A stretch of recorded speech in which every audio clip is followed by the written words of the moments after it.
네, 다음으로 이 시각 월가 시간입니다. 오늘은 젠틀함 속 날카로운 투자 감각 갖추신 분입니다. 퍼스트 프라임 리서치 이동근 대표 모셨습니다. 어서 오세요. 네, 안녕하십니까? 네, 안녕하십니까? 이제 또 2026년을 하루 정도 앞둔 상황에서 내년 글로벌 증시에 예상이 될 만한 변수는 뭐가 있을지 좀 하나하나 짚어보려고 하는데요. 우선 당장 1월에 있는 이벤트들을 좀 체크를 해봐야 될 것 같습니다. 지금 트럼프의 이 보편 관세 관련해서 1심과 2심 모두 위헌 판결이 나왔는데 대법원의 판결이 남아있죠. 이게 좀 어떻게 흘러갈까요, 대표님? 사실 뭐 지금 1심과 2심이 전부 다 위헌으로 판단을 했고 대법원 판결이 아마 빠르면 2월에 나올 거라고 예상을 하고 있는데 만약에 대법원에서 같은 판단이 나온다면은 어떻게 보면 이제 이런 그 글로벌 무역 환경적인 측면에서는 상당히 불확실성이 확대가 될 수가 있겠죠. 뭐 이제 그 무역 상대국의 반발이 엄청날 거고 또 이제 여론도 굉장히 안 좋을 거고요. 그렇기 때문에 사실 지금 근데 이제 한편에서는 또 이런 얘기들도 있어요. 무슨 얘기냐면은 만약에 패소를 했을 때 지금 행정부가 자연스럽게 이제 수십만 개의 어떤 제품이라든가 또 수십억 달러의 수입품에 대한 관세가 소멸이 된단 말이에요. 네. 그렇게 되면은 실질적으로 수입 물가가 내려가는 그런 효과가 나타난다라는 거예요. 그러면 소비가 살아날 수가 있다라는 거죠. 결국 이 트럼프 대통령의 입장에서는 지금 뭔가 감세 효과를 이제 경기 부양을 하기 위해서 감세를 해야 정책을 쓰기 위해서는 의회의 승인을 거쳐야 되는데 의회 승인 절차 없이 실질적인 감세 효과를 누릴 수가 있다. 또 이런 얘기가 나올 수 있어요. 이게 네. 어떻게 보면 이게 굉장히 아이러니컬한 얘기인데 물론 이제 이런 분석까지 나올 정도인데 지금 만약에 패소를 하더라도 사실은 플랜 B들을 준비하고 있는 거죠. 뭐 무역 확장법이라든가 국가 안보와 관련된 또 이제 불공정 무역과 관계된 무역법 301조라든가 또 차별 대국에 대한 최대 50% 관세를 매길 수 있는 관세법이라든가 지금 쓸 수 있는 또 대안들은 좀 있어요, 사실은. 네. 그래서 지금 트럼프 대통령도 공공연하게 방법이 없는 것은 아니다 이런 얘기를 하고 있는 거고 결국은 관세 이런 장벽에 대한 부분들의 어떤 의지는 지금의 트럼프 행정부가 굉장히 확고하다라는 부분 이런 것들은 계속 우리가 계속해서 염두에 둬야 될 것 같고요. 다만 물가 상승에 대한 우려가 계속 있어요. 결국은 트럼프 행정부 입장에서는 내년 중간 선거를 생각하지 않을 수가 없습니다. 계속해서 지금 물가를 신경 쓰지 않을 수가 없기 때문에 만약에 여기서 패소가 나온다면 저는 뭔가 이렇게 좀 조치를 취하더라도 이런 조치들이 상당히 좀 뒤로 미뤄질 수가 있다라는 거예요. 그런 부분들에 저는 좀 가능성이 있지 않나라는 생각을 하게 되고요. 또 이제 일각에서는 뭐 이번에 이제 관세로 인해서 이제 이익을 받기 때문에 뭐 개인들한테 이제 그거에 대한 환급을 하겠다 이런 얘기들을 맞아요. 하는데 네. 사실 이거는 이제 굉장히 웃기는 게 재정 적자를 해소하기 위해서 지금 관세를 매긴 거 아니겠습니까? 그런데 만약에 이것을 이 돈을 다시 푼다? 이거는 약간 말이 안 되는 얘기예요. 그래서 사실 공화당 내에서도 지금 상당히 반대 기류가 강합니다. 그렇기 때문에 사실 이 부분은 실현 가능성이 크지 않다고 말씀드릴 수가 있겠고 일단 트럼프 대통령이 이렇게 얘기를 했지만은 그거 자체가 그냥 또 하나의 그 트럼프 대통령의 발언으로 끝날 수도 있다 이런 말씀을 드리겠고 결국 중요한 부분은 이 대법원의 판결이 나더라도 어떻게 하든 간에 이런 그 관세에 대한 장벽을 세우기 위해서 다른 방법을 쓸 것이고 다만 그 시점은 좀 늦어질 수 있다. 이 정도로 저는 좀 말씀을 드릴 수가 있을 것 같아요. 시장에서 또 우려하는 부분 중에 하나가 패소 판결이 나온다면 또 트럼프 대통령이 이대로 물러서진 않을 거기 때문에 그렇죠. 뭐 다른 방법을 써서 추가로 때릴 거다 이런 걱정은 있지만 네. 그래도 중간 선거가 있기 때문에 그렇죠. 섣불리 행동하기에는 쉽지 않아 보인다. 그렇죠. 네. 이제 그런 부분들이고 결국 그런 것들이 저는 한 가지 걱정이 되는 거는 시장의 불확실성을 키울 수가 있다라는 네. 거예요. 다시 또 결정이 좀 미뤄지고 뭐 이제 그동안에 약간 여러 가지 노이즈나 잡음들이 생기면서 시장은 그런 부분들을 상당히 또 불확실성으로 반영하면서 좀 부정적인 어떤 흐름을 만들 수가 있기 때문에 사실 제일 제가 우려하는 부분은 그런 부분이라고 할 수가 있을 것 같습니다. 네, 알겠습니다. 연방 대법원이 어떻게 판결을 좀 내려줄지 또 어떻게 반응을 할지 한번 지켜봐야 할 것 같고요. 다음 변수를 좀 체크를 해보겠습니다. 아무래도 트럼프 대통령이 1월 중에 드디어 뭐 연준 차기 의장을 발표하겠다 이렇게 언급을 했죠. 자, 연준 수장 발표가 나온다면 또 시장은 여기에 바로 반응을 해줄 수 있을까요?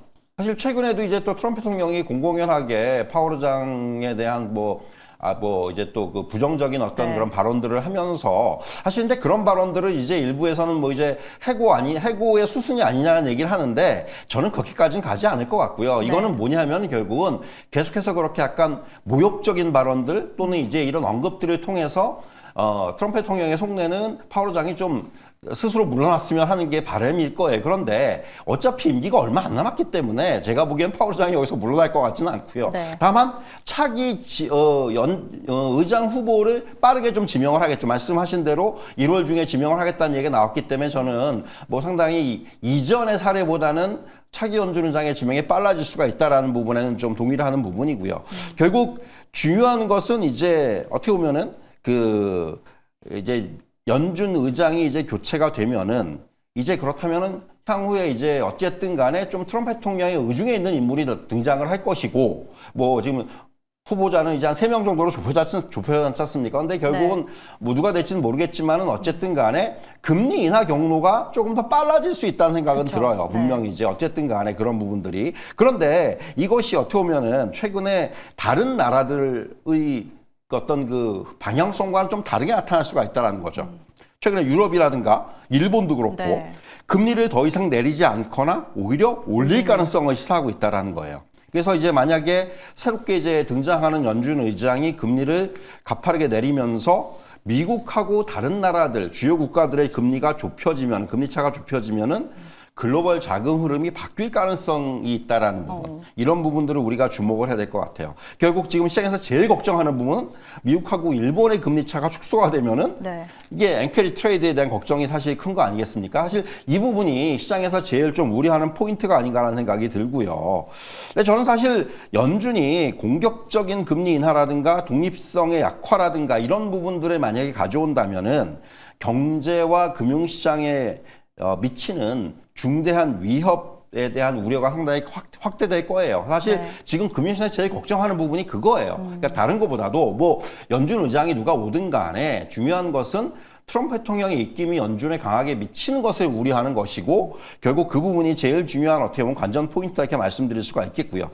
그러니까 그리고 또 하나는 이제 지금 아직까지 물론 올해 내년의 상황을 봐야 되겠습니다만은 연준이 아직까지 경제가 비교적 양호한 상황에서 공격적인 금리 인하에 나설 경우에는 인플레이션의 재확산 우려가 커진다는 네. 얘기예요. 그러면은 이런 부분들이 상당히 시장에는 또 부정적으로 작용할 수가 있다. 그러니까 금리는 내리는데 오히려 이제 물가가 올라가는 상황들이 발생한다면은 이러한 그 갭을 어떻게 우리가 받아들일 것인지 이런 것들이 굉장히 중요할 것으로 보여지고요. 또 하나의 변수는 저는 연준 의장도 중요하지만은 지금 이제 연준 위원들의 구성이에요. 아시겠지만은 연준의 의사결정이라는 게 의장이 단독으로 하는 게 아니고 12명으로 구성된 FOMC에서의 표결로 결정을 합니다. 그러니까 지금 보면은 FOMC는 대통령이 지명한 7명의 연준 이사 그리고 5명의 지역 연은 총재로 구성이 되는데 만약에 트럼프 대통령의 지명하는 인사가 다수를 차지할 경우에는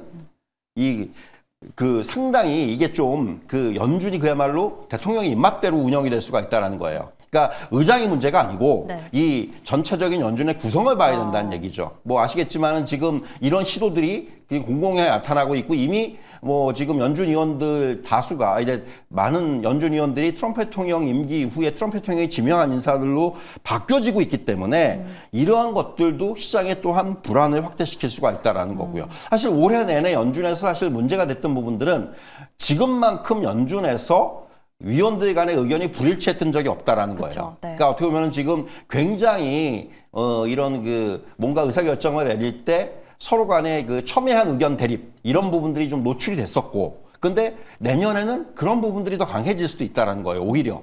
그렇기 때문에 이러한 어떤 연준 내에서의 어떤 불확실성이라든가 의견 대립이라든가 이런 것들이 금융시장 전체에 미치는 영향이 상당히 좀 커질 수가 있다. 이런 말씀을 드릴 수가 있겠고요. 그런데 다만 한 가지 만약에 경기가 이제 좀 둔화되는 모습이 나타날 경우에 지금 이제 고용은 이미 둔화되고 있고 여기에다 이제 경기가 둔화되는 모습이 나타날 경우에는 오히려 연준 내에서의 의견 대립은 줄어들 수가 있습니다. 그러면서 우리가 얘기하는 금리를 추가적으로 인하하는데 어떻게 보면 여건이 좀 더 유연해질 수가 있어요. 그러니까 이 아이러니컬하 하지만은 그러니까 뭔가 경기가 나빠지는 조짐이 보이면은 연준의 금리 인하 결정은 좀 더 쉬워질 수가 있다라는 거예요. 네. 그거에 대해서 그리고 시장이 용인을 할 거란 얘기예요. 네. 그렇기 때문에 사실은 지금부터 이제 봐야 되는 거는 미국의 경기에 대한 흐름 이런 부분을 봐야 될 것 같고 앞서 말씀드린 대로 연준 의장뿐만이 아니라 연준 위원들의 구성이라든가 우리는 이런 것까지도 조금 확인할 필요가 있다. 이렇게 정리해드리겠습니다. 네, 아무래도 경제 데이터가 한쪽을 가리키게 되면 또 연준 위원들의 의견도 모일 수가 있겠고요. 의장도 의장이지만 전체적인 구성과 또 독립성이 중요하다. 이렇게 좀 정리를 해보겠습니다. 자, 마지막 변수 짚어볼게요. 요즘 계속해서 이야기가 나오고 있는 러시아 우크라이나 전쟁에 대한 종전 가능성. 트럼프 대통령은 계속 얼마 안 남았다, 이제 5% 남았다, 이렇게 얘기를 하지만 대표님께서는 이게 좀 내년에는 현실화가 될 수 있다고 보세요? 그러니까 내년엔 현실화가 돼야 돼요, 사실은. 그런데 지금 이제 말씀하셨다시피 5% 남았다고 그러는데 네. 그 5%가 굉장히 어려운 5%인 거예요. 95%는 사실 아무것도 아니에요. 네. 그런데 그 5%가 상당히 어려운 5%가 될 것 같고요. 첫 번째 이제 풀어야 되는 난제는 우크라이나의 전략 요충지인 돈바스 영토에 대한 문제예요. 그러니까 우크라이나가 지금 돈바스 지역에서의 권리를 그러니까 완전히 이제 군대를 철수를 하고 전체를 이제 넘기라고 이제 요구를 하는 건데 러시아가 지금 이제 일단 돈바스의 90%를 점령을 하고 있습니다. 근데 반면에 트럼프 대통령은 그러니까 여기다가 이제 현재 전선에 비무장지대를 건설을 하고 자유경제구역을 조성하겠다라는 뭐 이런 절충안을 제시하고 있거든요. 근데 이제 우크라이나는 이걸 거부하고 있어요. 그래서 근데 이제 최근에 약간 그 우크라이나의 입장이 좀 바뀐 것이 국민 투표를 해서 결정을 하겠다는 얘기까지는 나왔어요. 네. 그러니까 조금 이제 우크라이나도 완화됐는데 뭐 이런 부분들이 어떻게 풀어나갈 것인지 이게 좀 중요해 보이고요. 그리고 지금 보면은 단순히 이해관계자가 우크라이나, 러시아뿐만이 아니라 미국이라든가 EU가 여기도 이해관계자로 개입을 하면서 상당히 서로 간의 이해관계가 복잡하게 얽힐 수가 있다라는 거예요.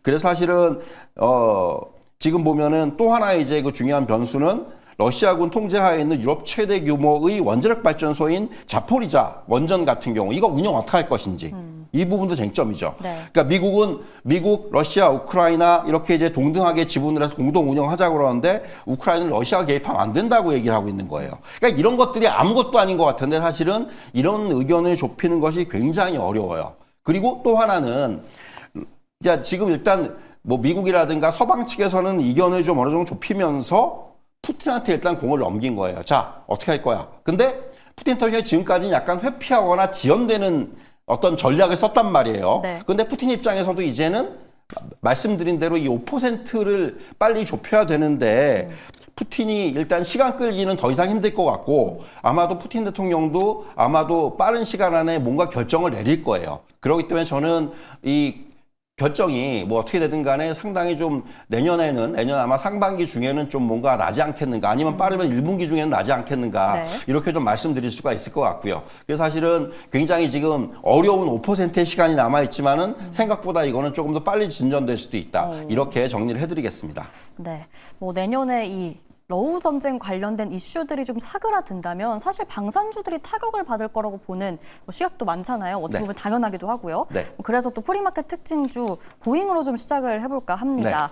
오늘 전투기 계약 수주가 나왔습니다. 보잉 어떤가요, 흐름? 사실 이제 그 미 공군으로부터 이스라엘 군을 위해서 85억 8천만 달러 규모의 전투기 생산 계약을 수주를 했는데 그러니까 일단 25대 그리고 이제 여기다 옵션으로 추가적인 25대 이렇게 이제 50대의 규모예요 일단은. 그런데 이게 이제 뭐 당장 뭐 하는 건 아니고 보통 이제 전투기는 시간이 많이 걸려요. 그래서 한 2035년까지 한 10년 정도의 계약입니다. 그래서 이제 뭐 주가의 반응은 그렇게까지 크지는 않습니다. 일단. 그런데 최근에 보면 보잉이라든가 로키드 마틴이 계속해서 국방부로부터의 수주를 받고 있다라는 거죠. 네. 그러니까 결국 이제 미국도 그렇고 지금 최근에 유럽의 분위기도 계속해서 이런 군비를 늘리려는 이런 움직임들이 전개가 되고 있다라는 부분이니까 러시아 우크라이나 전쟁이 조금 이제 종전으로 가더라도 네. 저는 방산주들은 그렇게 쉽게 꺾이지는 않을 무너지지 것 않는다. 같아요. 계속해서 네. 이제 각국이 어떤 자국의 군비를 늘리는 쪽으로의 방향성을 가져갈 거기 때문에 방산주에 대한 모멘텀은 여전히 좀 남아있다. 이런 말씀을 좀 드릴 수가 있을 것 같습니다.